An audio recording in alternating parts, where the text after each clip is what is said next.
On and 99.5 FM. I am Joshua Van Sleckman. Thank you for joining us and happy Sunday to you. Let's get to the news in details right here on your favorite radio station, that's Kaieteur Radio.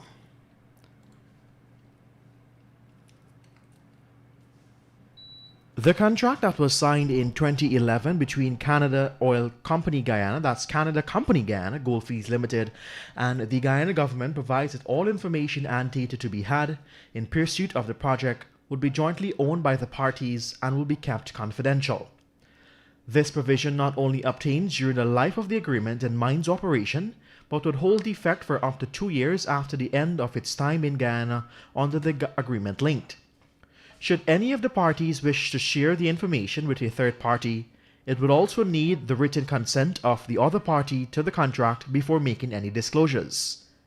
The only exception provides for its financial institution for loans, itself transactions that are also held confidential by commercial banks. We tell you now that foreign companies currently supporting petroleum operations in Guyana, but which are providing services that will be earmarked for Guyanese under the proposed local content laws, will have to disengage their services when such legislation comes in force. So said Vice President Bharath Jagdeo. Further, the oil companies operating in Guyana in the country would have to ensure that Guyanese companies are then involved. Adamant that Guyanese companies can do any of the technical support services such as logistics, the Vice President said that when the proposed local content legislation becomes law, foreign companies engage in the type of service that would be reserved for Guyanese would have to disengage from whichever oil company they are working with. He was unable at the time, however, to pronounce on a timeline for when the proposed law would be effective as substantive legislation. You're listening to your morning newscast right here on Kaieteur Radio 99.1 and 99.5 FM. The Guyana government in its first quarter of the year contracted some $44 billion in credit from domestic banks while local businesses managed to secure $6 billion, a position that is seen the private sector long considered as the engine of economic growth in a mixed market economy such as Guyana, being likely crowded out by the government investments. This is according to the latest analysis of Guyana's economic standing by Caribbean economic Marla Durkan. In her most recent Caribbean monthly economic report, Marla observed that domestic credit is to the public sector in Guyana grew by 47% year over year in March 2021. In contrast, private sector credit grew by some mere 2.4% year over year, according to her. Credit to the government this year, as at the end, expanded by $44 billion, while credit to the private sector expanded by $6 billion. She observed that this suggests that the government may be crowding out private investment activity.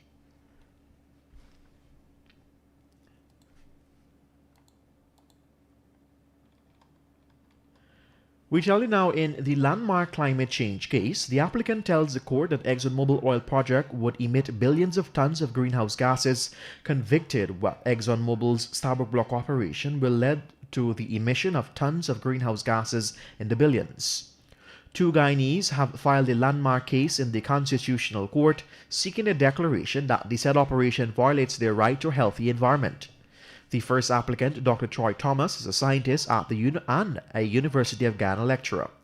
The second applicant, Quad De Freitas, is a young man from the South Rupununi of Region 9 Guyana, and an area rich in biodiversity, now threatened by climate change. The legal team for the duo consists of Ms. Melinda Janke and Mr. Ronald Burke Smith, with support from Richard Lord, a Brick Court, and Joshua Jackson in the United Kingdom. A 57-year-old miner on Thursday fought off 3 bandits, one reportedly armed with a shotgun and another with a knife, to save his motorcycle. The man told police that he was attacked by the bandits around 1:10 hours along the Airstrip Road, 5 miles Bartica.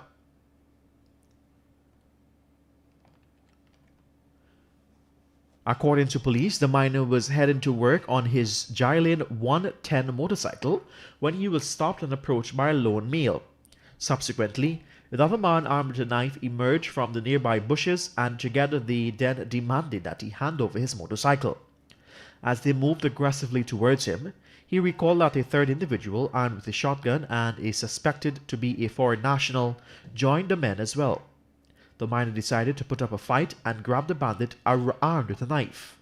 A scuffle reportedly ensued between them and they struggled with each other. The minor claimed that one armed with a shotgun took him and fired a shot in his direction. Get the full details in today's Kaieteur News. And moving on, despite pushback, Jagdeo says that the draft electoral reform document expected by June.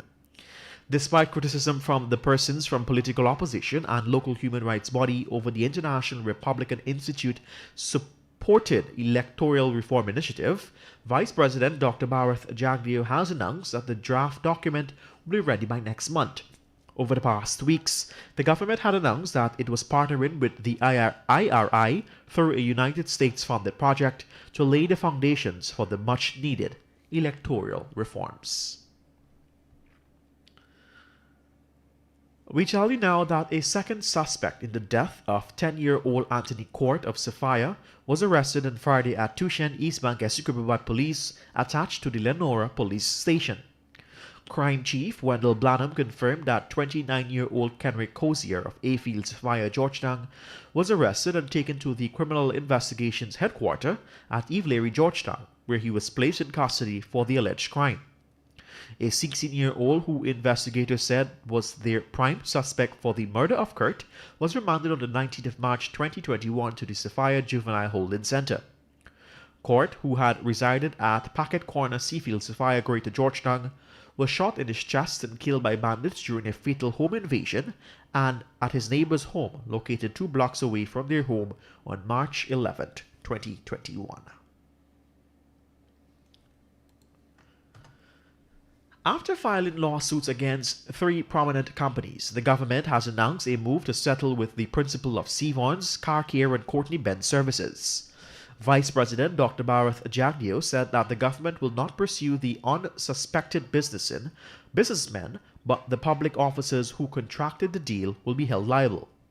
While he offered no details of the settlement, Jagdeo noted that the lawsuit filed against Sevon Waste Management, Maurice Archer and Car Care Enterprise owner Wilfred Bransford sought to repossess land sold to them under the APNU AFC administration, as well as the case filed to recover the large sum owed by Courtney Ben Contracting Services for incomplete works will be dropped. And with that, we've come to the end of your morning newscast right here on Kaieteur Radio 99.1 and 99.5 FM. But before we go, let's tell you that President of Ghana, Dr. Irfan Ali, has revealed to the press that he is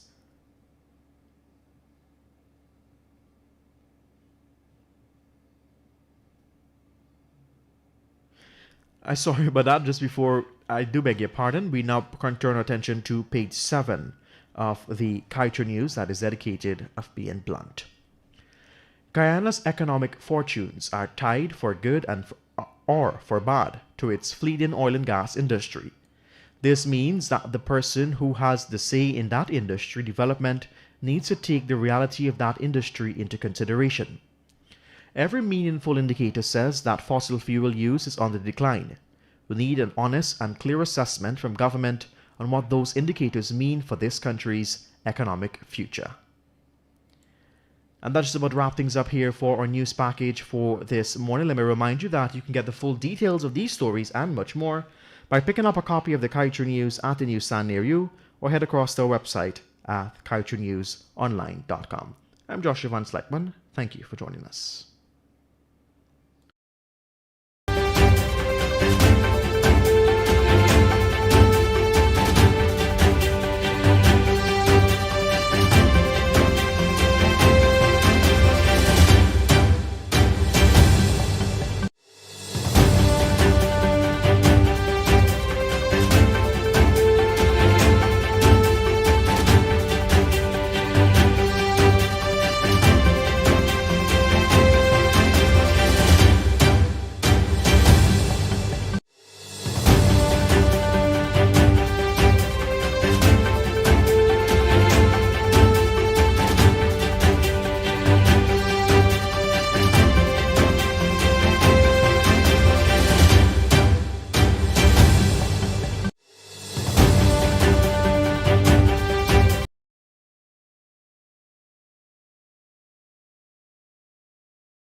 us.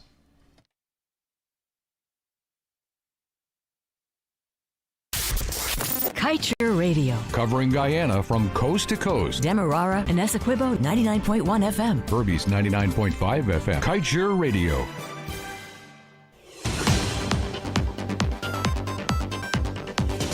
Hello, thank you for tuning into Kaieteur Radio. I am Kevin Smith, and welcome to this week's edition of the Week in Review. Let us begin this week's edition with our oil and natural resources segment.